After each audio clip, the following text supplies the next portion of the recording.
Good morning student. आज हम आपको the first chapter portrait of a lady के क्वेश्चन आंसर लिखवाएंगे।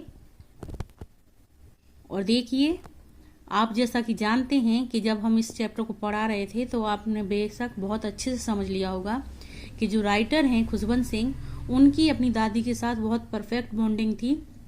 और जैसा कि आप जानते हैं कि बच्चे अपने दादा दादी को बहुत प्यार करते हैं, तो वैसा ही कुछ हमें इस चैप्टर में देखने को मिला।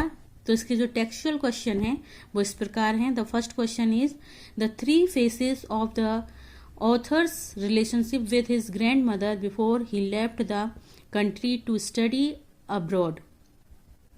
तो देखिए, 3 फेसेस, फेस मीन्स होते हैं चरण, तो 3 फेसेस, 3 चरण ऑफ द ऑथर्स रिलेशनशिप, यानी जो लेखक है उसकी जो रिलेशनशिप है विद हिज ग्रैंड मदर, उसकी दादी माँ के साथ जो उसकी बॉन्डिंग है, जो उसका रिश्ता है, उसको 3 चरणों में बताना है। Before he left the country, उसके देश छोड़ने से पहले, टू स्टडी अब्रॉड, जब वह विदेश पढ़ने के लिए देश छोड़कर गया तो उससे पहले उसकी दादी माँ के साथ उसके किस प्रकार के रिश्ता था, उसको हमें 3 चरणों में, 3 फेसेस, 3 चरणों में बताना है। तो देखिए, answer is The 3 phases of the author's relationship with his grandmother before he left the country to study abroad are, जो राइटर का देश छोड़ने से पहले अपनी दादी माँ के साथ जो रिलेशनशिप था तो वो इस प्रकार है। The number first is childhood, उसका बचपन। When he went to the village school, जब वह गांव के स्कूल में गया, and the grandmother helped him to get ready, तो उसकी दादी माँ जो है उसकी मदद करती थी टू गेट रेडी, तैयार होने में, and went to school with him, और उसके साथ स्कूल भी जाती थी। देखिए नेक्स्ट, बॉयहुड, बाल्यकाल। When he went to the city school in a bus, जब वह बस में शहर के स्कूल में गया तो he shared a room with grandmother, उसने अपना कमरा जो है अपनी दादी माँ के साथ ही शेयर किया, यानी वह और उसकी दादी माँ शहर में एक ही कमरे में रहते थे। But she could no longer help him in his study, लेकिन अब उसकी दादी माँ जो है पढ़ाई में उसकी मदद नहीं कर पाती थी। तो देखिए number 3, early youth. Early youth मतलब जो उसकी किशोरावस्था थी, उसकी शुरुआत में देखिए, when he went to the university, जब वह विश्वविद्यालय यानी कॉलेज में जाने लगा, तो जब वह कॉलेज में गया, and was given a room, तो उसे एक कमरा दे दिया गया, ऑफ हिम ओन, उसका स्वयं का। जब वह थोड़ा बड़ा हो गया और कॉलेज जाने लगा तो उसे उसका खुद का कमरा दे दिया गया।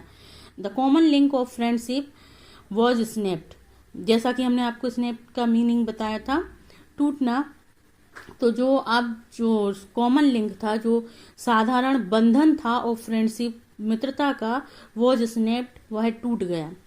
तो यहाँ 3 चरणों में हमने ये देखा कि जो राइटर का दादी के साथ जो रिलेशनशिप था वो धीरे, एकदम से नहीं टूटा, एकदम से राइटर अपनी दादी से अलग नहीं हुआ, बल्कि जैसे जैसे राइटर की उम्र बढ़ती गई, उसकी एज बढ़ती गई, वह अपनी दादी से दूर होता चला गया।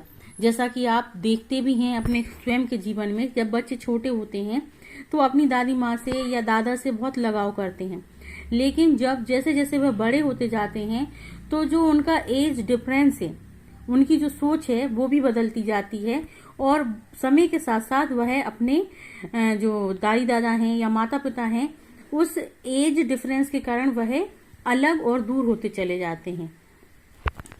नेक्स्ट, जो हमारा अगला क्वेश्चन है, देख 3 reason why the author's grandmother was disturb, 3 कारण कि क्यों जो लेखक की दादी हैं वो डिस्टर्ब हो गई, परेशान हो गई, when he started going to the city school, जब उसने शहर के स्कूल जाना शुरू किया।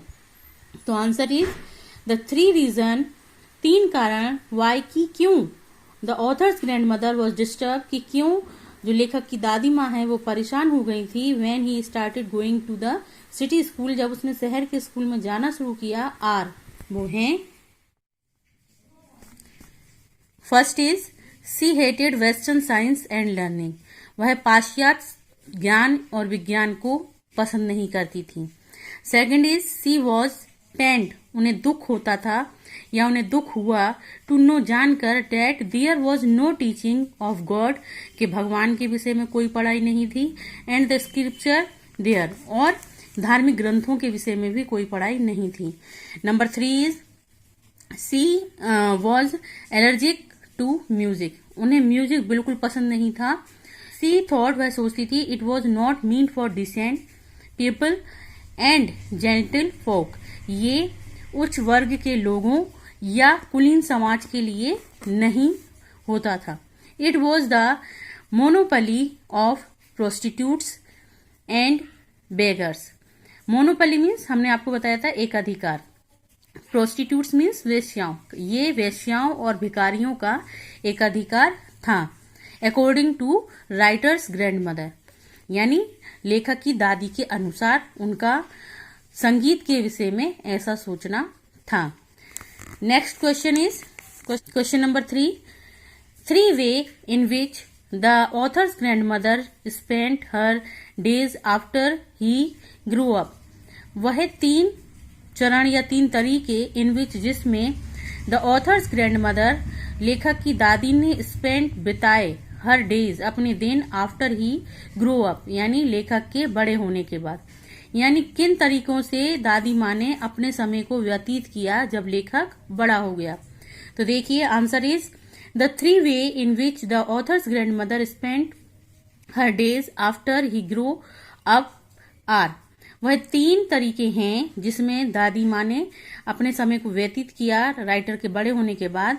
वो इस प्रकार है, देखिए। First is she lived alone in her room, वह अपने कमरे में अकेली रहती थी। एज, क्योंकि सी हैड एक्सेप्टेड, उन्होंने स्वीकार कर लिया था, हर लोनलीनेस क्वाइटली, अपने एकांत को शांति से, उन्होंने अपनी एकांत को शांति से स्वीकार कर लिया था और वह अपने कमरे में अकेली रहती थी। सेकंड इज सी सेट, बैठ जाती थी एट हर स्पिनिंग व्हील, अपने चरखे के पास, रिसाइटिंग प्रेयर्स, प्रार्थना को करते हुए, यानी प्रार्थना को करते हुए वह अपने चरखे के पास बैठी रहती थी। और number 3 is in the afternoon, दोपहर में, she would feed the sparrows for half an hour, she would feed the sparrows for half an hour, वह चिड़ियों को आधा घंटा खाना खिलाती थी। इस तरीके से, इन तीनों तरीकों से कि वह अकेली रहती थी, चरखा चलाती थी और चिड़ियों को खाना खिलाती थी, इस प्रकार से उन्होंने अपने समय को व्यतीत करना शुरू कर दिया था जब राइटर जो है बड़ा हो गया था। क्वेश्चन नंबर 4 देखिए, द ओड वेज, वे अजीब तरीके, इन विच जिसमें the author's grandmother behave just before she died, she died उनके मरने से जस्ट बिफोर, थोड़ा पहले ही, उनके मरने से थोड़ा पहले ही राइटर की दादी किस प्रकार व्यवहार करने लगी थी। तो देखिए answer is just before her death, अपनी मृत्यु से थोड़ा पहले ही the author's grandmother refuse to talk to them, जो लेखक की दादी थी उन्होंने उनसे बात करना बंद कर दिया था। Since had omitted to pray, और जैसा कि उन्होंने प्रार्थना करना छोड़ दिया था, ओमिटेड मीन्स होता है छोड़ देना, प्रार्थना करना छोड़ दिया था द प्रीवियस नाइट, पिछली रात से ही, वाइल सी वॉज सिंगिंग, जैसा कि वह गा रही थी, सॉन्ग्स ऑफ होम कमिंग, यानी जब वह जो है घर लौटने के गाने गा रही थी, उन्होंने प्रार्थना करना छोड़ दिया था। एंड बीटिंग द ड्रम्स, और उन्होंने ढोलक को पीट रही थी। She was not going to waste any more time, उन्होंने अपना कोई भी समय बर्बाद नहीं किया था और अधिक समय बर्बाद नहीं किया था। She ignored their protest, protest means होता है विरोध, और उन्होंने जो राइटर्स है उनके मना करने पर, यानी उनके रोकने पर, उनके विरोध करने को, उनके विरोध को भी उन्होंने अनदेखा कर दिया था।